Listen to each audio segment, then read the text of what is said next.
we would drive along, and one of us, whoever had borrowed their father's car for the trip, would look down as we went along the highway and say, gee, you know, there's got to be a ski hill in there somewhere. And the other one would invariably say, I wish somebody would develop it someday. And then we looked at each other and said, well, why not us? Now, I can't even tell you what year that was, but it would have been in the late 50s. We didn't do anything other than talk about it. We didn't do much about it till the following summer.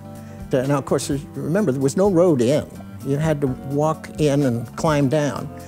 And where the parking lot is now was swamp. And there were cattails, or, you know, higher than your head.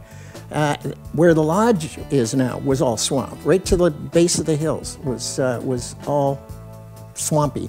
And the noise of the insects was deafening. It was huge. Anyway, we struggled in, and that river had about 16 tributaries, and we had to climb, you know, ford every one, and we'd get over to the hills and start climbing the hills.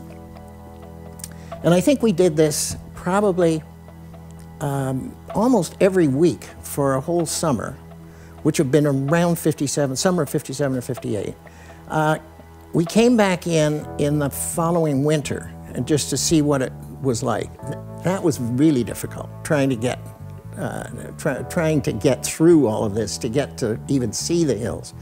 But we had